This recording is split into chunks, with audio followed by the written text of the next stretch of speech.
أنا منحازة جدا طبعا كمصرية للمنتج المصري، أكيد ده طبيعي. بس تحسين المنتج المصري كمان منحازة لفكرة وضرورة وحتمية تحسينه علشان نقدر ننافس بقوة.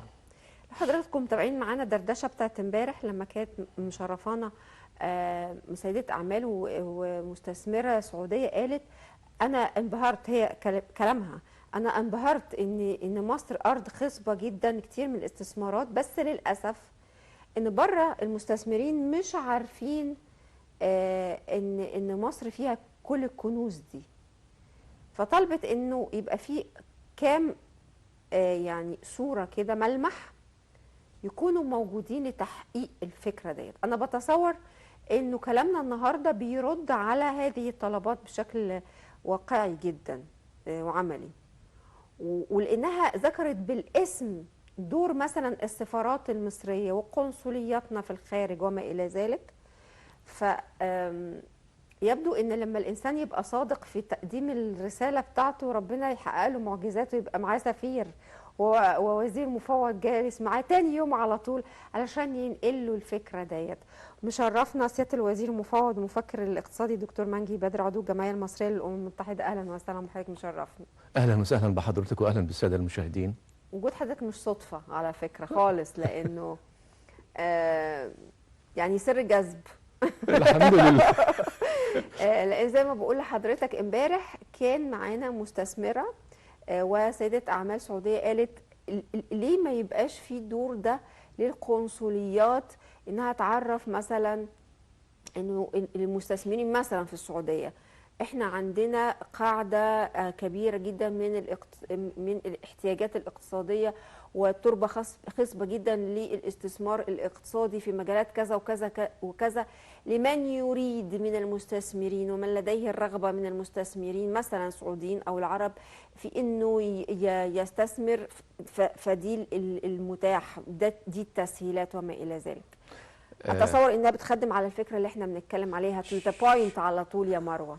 شوفي حضرتك، اهلا وسهلا بكل المستثمرين سواء عرب او اجانب، وفي القلب منهم المستثمر المصري. الحقيقه النقطه دي خلينا ناخدها من البدايه ونعطيها حقها الكامل. اولا بنرحب بالمستثمرين السعوديين والمستثمرين العرب، بلدهم الثاني، مشتركين في كل شيء. لا ينقصنا سوى شيء واحد، أن نعلم إمكانات كل منا بشكل تفصيلي، وإن احنا نمرة 2 تكون التقلبات الحالية والصراعات الحالية على المستوى الدولي هي رسالة واضحة للمستثمر العربي. ابحث عن الأماكن اللي انت تحقق فيها نجاح، ابحث عن الأماكن اللي انت تحقق فيها الأمان، ابحث عن الأماكن من يتشابه معك في اللغة والدين والعادات والتقاليد. تعال إلى مصر ستجد ما تطلبه سواء في الجانب الاقتصادي أو في الجانب الاجتماعي. هذه واحدة. النقطة الثانية، حضرتك دائما وأبدا بنقول ينقصنا أن نعرف بعضنا البعض. لابد من أننا أتخذ عدد من الإجراءات. لا أريد أن أرجع مرة تانية إلى الأساليب التقليدية والكلاسيكية اللي كانت في الماضي. لابد أن أنا أخاطب المستثمر باللغة العصر. لغة العصر حضرتك تتمثل في جوانب كثيرة. خلينا نبدأ بدور السفارات والقنصليات والمكاتب التجارية في الخارج، لأن هي المناط بها أن هي تعمل ترويج للتجارة الدولية وللاستثمار وترشيد الواردات، وإن هي كمان دورها الإعلامي برضو بيبقى واضح جدا. خليني أركز على السعودية بالذات. إن المملكة العربية السعودية اللي بيقوم عادة بموضوع الترويج هي المكاتب التجارية والسفارات المصرية. احنا كان عندنا مكتب تجاري في جدة ومكتب تجاري في الرياض. عشان الفترة اللي فاتت فعندنا مكتب تجاري وحيد في جدة. السعودية كبيرة جدا وتستحق أكثر من مكتب تجاري، وبالتالي بنرجو من المستثمرة السعودية أن هي تتصل بالقنصلية المصرية في جدة أو المكتب التجاري اللي في جدة، هيردوا على كل الاستفسارات بتاعتها. هذه واحدة.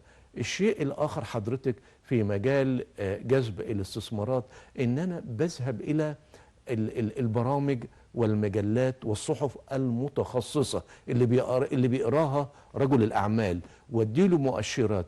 الاقتصاد المصري يعتبر من الاقتصاديات التقيلة في المنطقة كلها.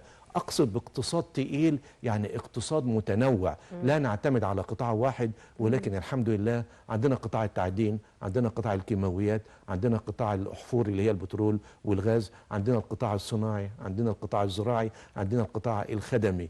مصر عملت بنية تحتية تمشينا ال100 سنة في المستقبل، وبالتالي أنا مهدت الطريق.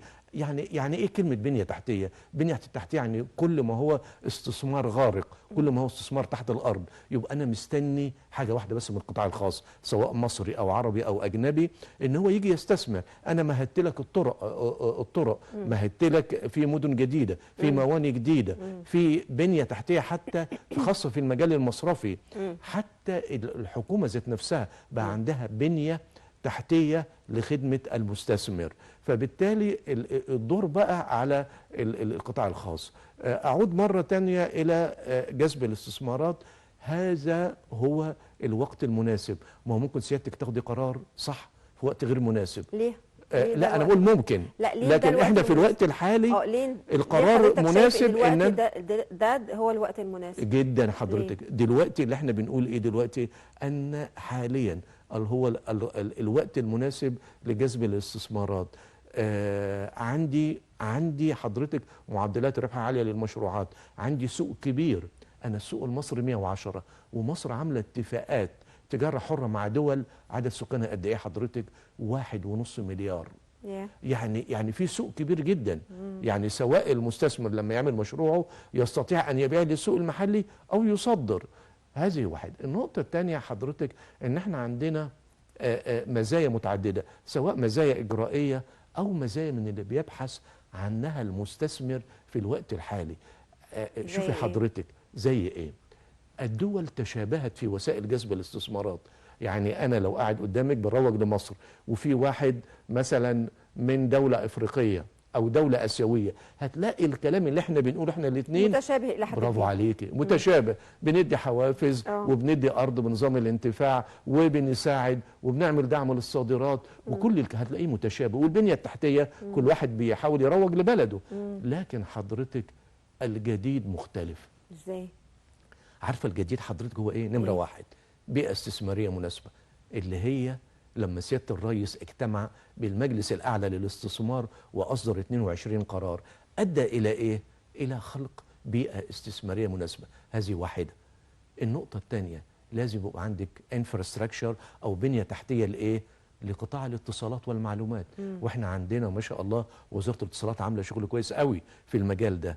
نمرة 3 يا فندم، لازم يبقى عندك مجتمع شاب فيه أيدي عاملة بأسعار مناسبة، لا يمثل العنصر البشري حمل على التكاليف الجارية للمشروع. وإحنا الحمد لله عندنا قد إيه؟ 60% من المجتمع المصري شباب. نمرة 4، لازم يبقى عندي سوق. وأنا لسه قايل لحضرتك أنا عندي أكتر من 1.6 مليار نسمة، ده سوق. النقطة الأهم حضرتك الأمن والأمان. الأمن هو مدى سيطرة الشرطة والقوات المسلحة على الحدود وعلى الداخل، ودي الحمد لله متوفرة عندنا، وتقريبا احنا من أعلى الدول في هذا المرض. ايه بقى الأمان؟ الأمان بقى بنقصد بيه المعنى الكبير. يعني ايه؟ هيجي يستثمر عندي، أنا مش خايف، ما عنديش تأميم، ما عنديش حجز لتحويل الأرباح. وده بيدعم يعني ترسانة من القوانين كبيرة جدا بتحمي المستثمر بشكل كبير. بالتأكيد يا فندم. وأنا أنا عضو تقريبا في كل الاتفاقيات الدولية التي تحمي المستثمر.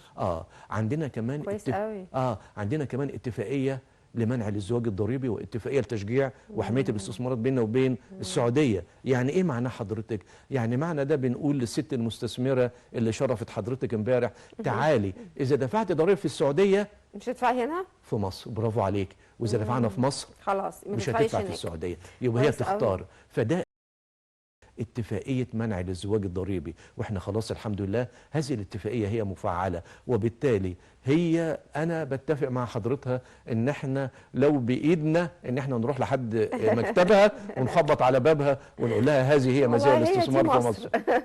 تمام. ايه والله لو في مصر انا مستعد اتصل بيها يا فندم وندعوها للاستثمار. لو الكونتاكت متوفر وفي جهات معنيه، التمثيل التجاري ما شاء الله وهيئه الاستثمار ممكن يقدموا لها كل الخبرات ونروح لحد مكانها كمان. يعني هي تحب تشرفنا اهلا وسهلا. احنا دلوقتي نقلنا العاصمه الاداريه الجديده الحمد لله، التمثيل التجاري ومعظم الوزارات واخده بال حضرتك، يا اما تشرفنا وتزور العاصمه الاداريه الجديده وتشوف هذه المعجزه، يا اما احنا نروح لها. ايه رايكم احنا نعمل التوأمه دي واحنا نبقى لنا سبق ان احنا نصور ده أوي. ونشوف ازاي هذا التعاون وهذه التوأمه ممكن تحصل وتكون فكره كويسه جدا. فريق الاعداد بقى يتم التنسيق مع بعضه، مروه مع استاذ وليد، استاذه مروه مع استاذ وليد، ونصور ده ويبقى لينا السبق في بيت العيله، حتى لو خرجنا بره الاستوديو نروح ونصور معاه ونشوف ازاي التعاون ده هيكون وهيحصل. فانا بشكر حضرتك جدا للمبادره السريعه واللي فيها ثقه الحقيقه في يعني استقرار المناخ الاقتصادي في مصر. بيعبر عنه ما حدث الان، يعني ما تم التصريح به الان من سياده الوزير المفوض. ده دلاله قاطعه انه في فعلا شكل من أشكال الاستقرار الاقتصادي وتهيئة المناخ الاستثماري للمستثمرين، وفرصة جيدة جدا لظهور المنتج المصري بشكل جيد، والمنتج المصري بكل أشكاله وأنواعه، وتحسينه أيضا لأنه بقى في مصاف المنافسة مع المنتج الإقليمي مثلا أو العالمي. مظبوط يا فندم؟ مظبوط يا فندم. المنتج المصري بتقصدوا بيه إيه؟ هل حاجات مادية ولا أفكار وبراءات اختراع، أوراق بحثية؟ المنتج كل شيء، كل ما هو مادي أو معنوي. أحيانا الجانب المعنوي يتفوق. فني، منتج فني، ما هو ده المعنوي يخش فيه الفني وبراءة الاختراع والذكاء الاصطناعي وكل هذه المصفوفة التي تمثل المستقبل. يعني حضرتك حتى علم الاقتصاد، المشاهد الكريم مش عايز اخش في مصطلحات فنيه، ولكن بايجاز شديد علم الاقتصاد ذات نفسه من 10 20 30 40 سنه كان اسمه ايه؟ الاقتصاد الدوله الغنيه هي التي تتمتع بالموارد الطبيعيه، بترول، غاز، اي حاجه، معادن. اختلف دلوقتي. اختلف دلوقتي بقى اسمه اقتصاد ايه؟ المعرفه، knowledge economy. الاقتصاد المعرفه ده يعني ايه؟ يعني انا عندي شباب متطلعين للذكاء الاصطناعي والاي تي انفورميشن تكنولوجي يتعاملوا ازاي مع الكلام ده. فبالتالي انا مصر انا دوله غنيه، انا 60% او اكتر ما شاء الله شباب. انا عندي شيبوبه في المجتمع المصري. وبالتالي هل يمكن ينطبق هذا المعيار على مصر؟ نعم ينطبق على مصر. مصر دوله غنيه باولادها وبشبابها، نعم نحن دوله غنيه. النقطه الثانيه، هذا هو ما يخص الجانب، وده جانب مهم جدا ويجب التركيز عليه. يعني استكمالا لما الدردشه السابقه ولسياده الوزير المفوض، دكتور منجي على فكره بيتابعنا في الكنترول روم.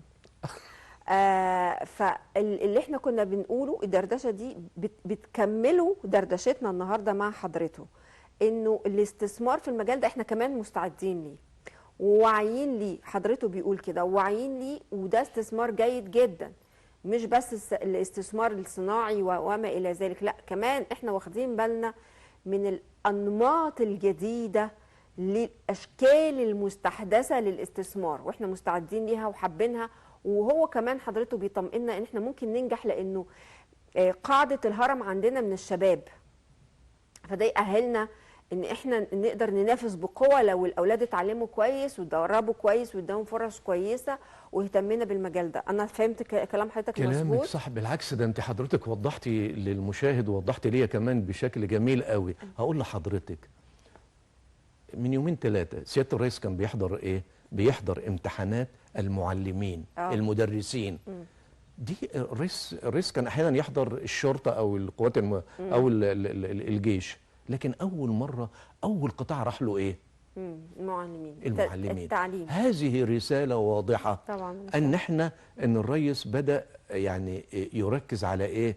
على الجانب الفكري، الجانب المعرفي. الإنساني، أن المعلم طبعا هو المعلم هو الأساس. وبالتالي عشان يحضر سيادة الرئيس ويكون أول قطاع يحضره بعد الجيش والشرطة هو المعلم، فده بيدي رسالة واضحة لها مدلولات اقتصادية واجتماعية ومدلولات في كل الاتجاهات، أن احنا ان احنا بنهتم بالمعلم، بنهتم بفكره، بنهتم بطرق التدريس، عشان حضرتك اخرج جيل. انا مش عايز اتكلم بهذه الجزئيه، مش عايز اتكلم بشكل عام، عايز اخصص كلامي لحالات عمليه. اتفضل. انا اشتغلت في السفاره المصريه في الهند، كان اخر بوست ليا. حضرتك هم بداوا يركزوا على الولاد الصغيرين اللي هم ايه؟ الهند عملت طفره جد كبيره رهيبه في وقت قياسي. انت عارفه حضرتك من كل 3 مهندسين انقل لنا الخبره على دي مستوى العالم فيه 2 هنود. ايوه صحيح، دي حقيقه. السيليكون فالي في امريكا مين اللي مسيطر عليه؟ هنود. ايوه. طب هم بيساعدوا بلدهم. ايوه. ايه كلمه السر؟ مساعده بلدهم. بمعنى البرمجيات اللي بتتعمل صح كوبي منها بيروح. دي نمره 1. نمره 2 بدأوا يخصصوا بعض المدن، كذا مدينة كده تتخصص في الاي تي، الانفيرمنت، وده اللي احنا طالبنا بيه. يعني انا يعني الحقيقة طلبت عدة مرات، عايزين نزود عدد المدن الذكية في كل محافظات مصر. على في كل محافظات مصر، على اساس ان انا ايه ما احطش عبء على الشاب اللي موجود في اسوان او في مطروح او في اسيوط انه يجي للقاهره. ما انا اللي اروح له، انا اللي اروح له حضرتك. هذه واحده. النقطه الثانيه عملوا ايه حضرتك؟ بداوا يهتموا بعدد من القطاعات اللي هي ايه الادد فاليو او القيمه المضافه بتاعتها عاليه، زي الاي تي. بداوا يشتغلوا في الاي تي وبداوا يصدروا. اول شحنه كانت بكام؟ ب$50,000. أول يعني شوفوا، يعني هم بدأوا يصدروا $50,000 أول شحنة. عارفة العام الماضي صدروا بكام؟ كام؟ ب$150 مليار. من 50,000 ل150,000. وده مين؟ عقول. أنا برضو بنقل للشاب المصري وهو يعلم جيدا أنه من أذكى الشباب على مستوى العالم. عارفة الجانب الهندي في حوارات جانبيه مع الهنود، لان انا رحت زرت هذه المدن. لان انا كنت بشتغل وزير مفوض تجاري في السفاره هناك، فانا شغلي ان انا اجذب استثمار وازود صادرات واروح اشوف التجارب عشان انقل دروس منها لمصر. تمام. واخده بال حضرتك؟ عارفه خايفين من مين يا فندم؟ من الشاب المصري. من لانه يعلموا انه طبعا احنا اولادنا اذكياء، والطفل المصري من اذكى الولاد على مستوى العالم. بس يعني ايه لو مشيناه في التراك الصح هيبقى يعني شاب متميز. وبالتالي حضرتك احنا عايزين نحط اطار زي ما عملنا مجلس اعلى للاستثمار ومجلس اعلى للتصدير ومجلس اعلى للسياحه، نعمل مجلس اعلى للتكنولوجيا. هذه موضوع هام جدا. لان بقى طب ليه احنا بنطرح مثل هذه الافكار في هذا اللقاء او في من خلال هذه المنصه الكريمه؟ لان حضرتك انا مشكلتي ان انا عندي فجوه ما بين الادخار والاستثمار. معدل ادخار المصريين اقل من احتياجاتي. تمام. طيب ابحث عن قطاعات ما تحتاجش فلوس. الانفورميشن تكنولوجي لا تتطلب استثمارات عاليه. ده انا عايز دماغ شاب ذكي وهديله ترابيزه او كرسي وجهاز لابتوب او كمبيوتر او يعني المتوافر عندنا هنديهوله وهو هيشتغل عليه. يبقى انا بالتالي استطيع ان انا في هذه الحاله ان انا اشغل الشباب والشباب المتميز في المرحله الاولى، ثم اتوسع في ذلك، ثم ان انا اصدر برمجيات. طيب انا هقول ايه في البرمجيات؟ انا مش هقدر انافس الدول المتقدمه. لازم ابدا زي الصين والهند وماليزيا، ابدا واحده واحده. عندي السوق الافريقي. السوق الافريقي. عندي ممكن اصدر للسوق الافريقي.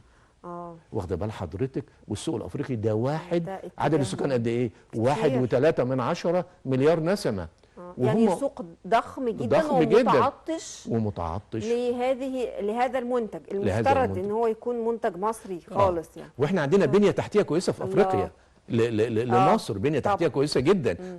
محتاجين نزود عليها، لان حضرتك اذا ما زودتيش على البنيه التحتيه هتتاكل. واقصد تاكل ان احنا زمان في الستينات ونهايه الخمسينات لما ساعدنا الدول الافريقيه على التحرر، اصبح القاده اللي جم اتعلموا في الازهر اصبحوا رؤساء. طب هذا الجيل بدا ينتهي. بدأنا نتعامل مع جيل اتعلم في اوروبا وامريكا، يبقى بالتالي انا ادخله من المدخل اللي بيفهمه الاي تي انفورميشن تكنولوجي، ادخله من هذا المدخل. هل للازهر الشريف دور؟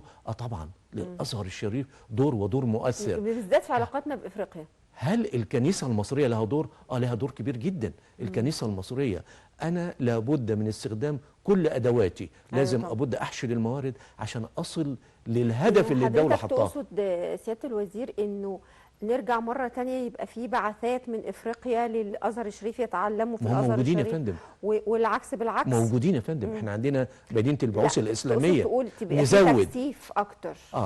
نستقبل تكثيف اكتر، نستكمل ونودي كمان حضرتك ونرسل مرة أخرى. بس نأكد على الفكرة دي وما يحصلهاش اندثار او الهاء عنها، لان دي البنية التحتية اللي حضرتك بتتكلم عنها، انت تقصد بالبنية التحتية ده ايوه يا فندم الوجود هذا العمق التاريخي والحضاري الممتد عبر سنوات طويلة جدا من مصر لأفريقيا، ان انا ابني عليه ابني عليه حضرتك. فهي دي نقطة هامة جدا، ان انا ابني على اللي فات، ما سيبوش، لان دايما هي القاعدة موجودة في السياسة وفي الاقتصاد، هتسيبي مكان غيرك هياخده.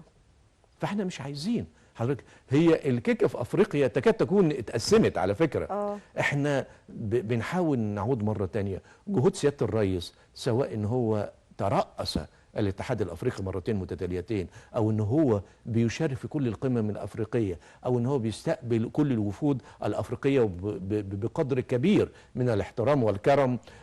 دي عايزين نكمل عليها البعد. لابد من استخدام ادوات مصر كلها في ان انا اروج للاقتصاد المصري، استخدم الازهر، استخدم السفارات، استخدم المكاتب التجاريه، استخدم الكنيسه المصريه لها تقدير كبير في افريقيا، استخدمها حضرتك ان احاول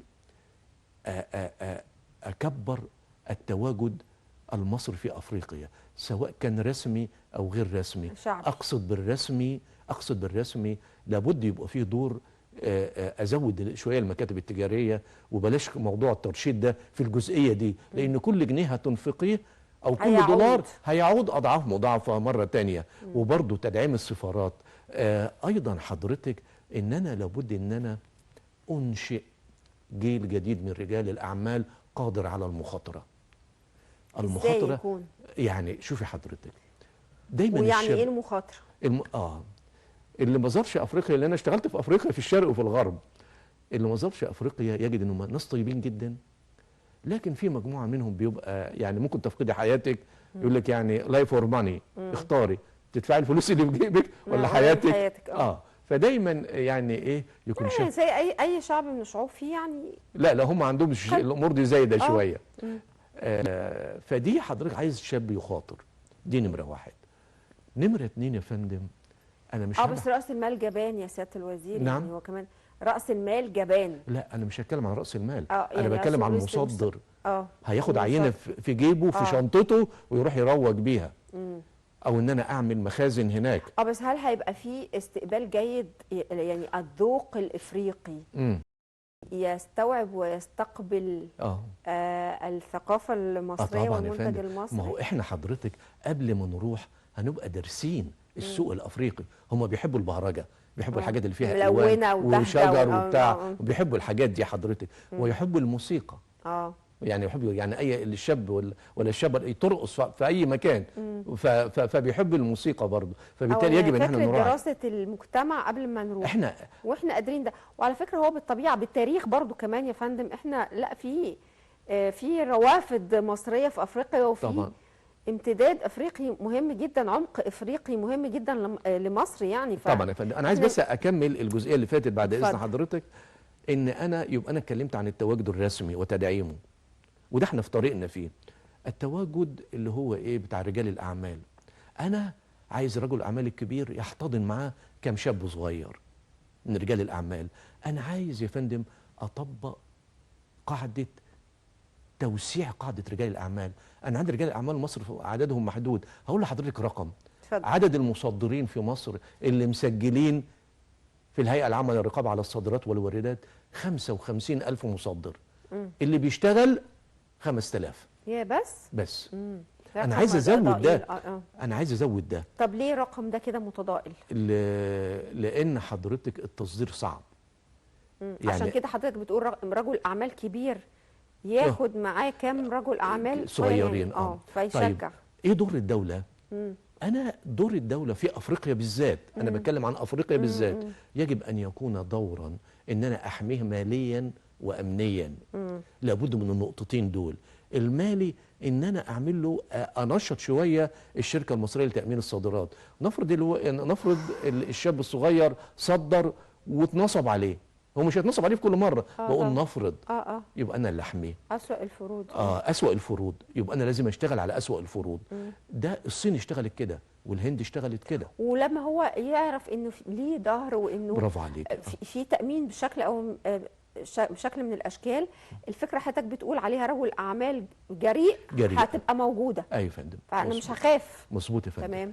الجزئيه الثانيه في نظام، وعلى فكره مصر الحكومه المصريه بتساعد المصدر لافريقيا. ده احنا بندفع له حوالي من 80 ل 90% من تكاليفه لو اشترك في معرض، او تكاليف النقل كمان. دي حاجه كويسه. كويس جدا. ممكن ما تكونش عند الكثيرين يعني، فالمعلومه دي برضو لا يا فندم. الشباب رجال الاعمال استثمروا في افريقيا. في تسهيلات صدروا لافريقيا يا فندم، عايزين مميزات او تصدير لافريقيا. تمام. حضرتك الجزئيه الاخرى ان انا الافريقي بيحب يزور مصر. تمام. ادعوه لزياره مصر. ازاي؟ زمان كنا بنعمل حاجه اسمها بعثات المشترين. ان انا اعمل معرض كبير هنا واجيب بعثات مشترين من الدول، اقول لهم تعالوا شوفوا المنتج المصري واشتروا وتعاقدوا. فدي كان اسلوب ناجح جدا بالنسبه لبعثات المستشارين. فدي ممكن ان احنا نحيي هذا الاسلوب مره تانية، ان انا اجيب الدول الافريقيه. حضرتك برضو يجب ان انا اركز على الدول اللي فينا منها منابع النيل، ان انا اجيب رجال اعمال واعمل بيني وبينهم مصالح. المصلحه هي التي تدوم. المصالح تتصالح. فاحنا متصالحين الحمد لله معاهم وكل حاجه. لكن كل دي افكار يعني قابله للتطبيق على ارض الواقع، مش كلام مرسل. لا يا فندم، مش دي استراتيجيه تطبيقيه نظريه. سياده الوزير قال لنا عليها. احنا فاضل لنا دقيقتين تقريبا او 3. هل حضرتك تحب انك تضيف امر اخر خاص بهذه يعني بهذه الرؤيه؟ شوف حضرتك انا شوف حضرتك، احنا في اتفاقيه اسمها اتفاقيه التجاره الحره القاريه الافريقيه، هتشمل كل افريقيا. فدي ان شاء الله وانس تدخل حيز النفاذ. التجاره الحره القاريه يعني ايه؟ يعني حضرتك هتبقى كل قاره افريقيا منطقه تجاره حره زي الاتحاد الاوروبي كده. فدي ان شاء الله. الفكره دي كانت فكره قديمه. لا دي اتفاقيه وقعنا عليها ومجلس النواب صادق على هذه الاتفاقيه. اقصد اقول انها كانت فكره قديمه ولكن تحققت الحمد لله. احنا عندنا الكوميسا في شرق افريقيا، فدي هتشمل كل الدول الافريقيه. لما تشمل كل الدول الافريقيه هيبقى من السهل على المصدر ان هو يصدر بزيرو جمارك وزيرو ضرائب. فدي ممكن ترفع الحدية التنافسية للمنتج المصري. فدي يجب ان احنا نستعد لبدء تنفيذ هذه الاتفاقية. هي جاهزة ولكن في بعض المشكلات الفنية يعني بنرجو ان احنا نتغلب عليها في المستقبل، ليست من قبل مصر لكن من قبل بعض الدول التي ترى انها فايدتها من هذه الاتفاقية ما هياش كبيرة. عايزين نحقق هدف مصر 2025 ان احنا نصل ل 100 مليار دولار. وبرضو الحقيقة رجال الأعمال كلهم، احنا عندنا جهاز التمثيل أفضل الأجهزة يعني، ده من الخمسينات، خبرات جديدة وعندنا مكاتب تجارية في الخارج، وبالتالي يعني بنقوم بالترويج للصادرات وبرضه جذب استثمارات.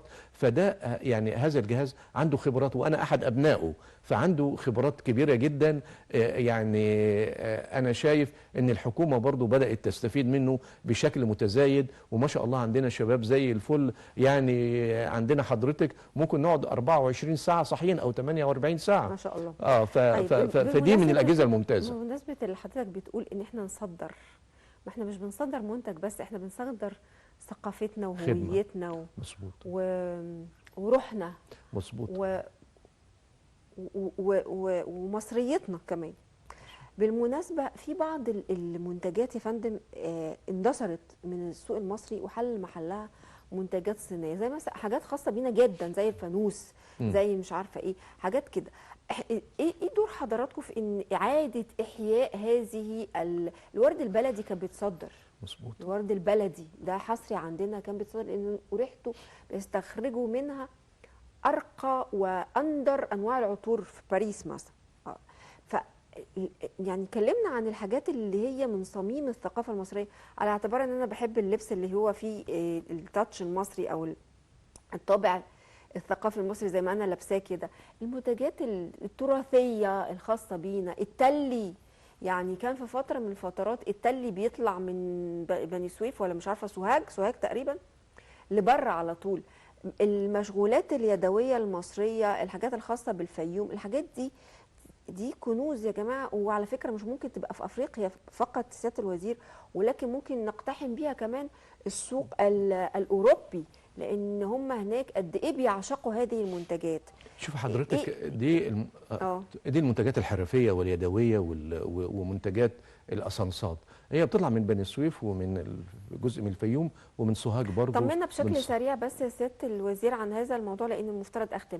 لاي مدى هذه الامور هي في يعني موضوعه في اجنده اعتبارات حضراتكم؟ يعني دي احد المواد، نحن نبحث عن اي منتج قابل للتصدير، سواء كان منتجات حرفيه او كيماويه او هندسيه او زراعيه، فدي نبحث عنه حضرتك. وتوجد بروتوكولات للتعاون، وفي حضرتك جهاز داخل اتحاد الصناعات للمنتجات الحرفيه واليدويه، والقائم عليه انسان نشيط جدا. احنا بس عايزين نعمل عنها لقاء وحوار خاص يا مروه النواوي زميلتنا، وسياده الوزير مفوض يكون موجود، ورئيس القطاع اللي حضرتك بتتكلم عنه ده راجل شاطر جدا يكون موجود ومنورنا، لان دي من الحاجات المهمه جدا اللي ممكن ننافس بيها بشكل قوي.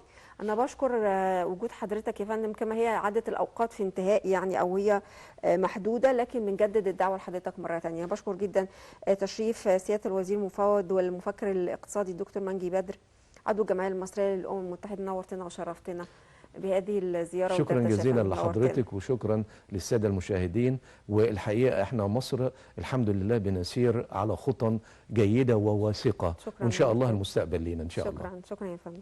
دي كانت دردشتنا مع حضراتكم النهارده، تصبحوا على خير.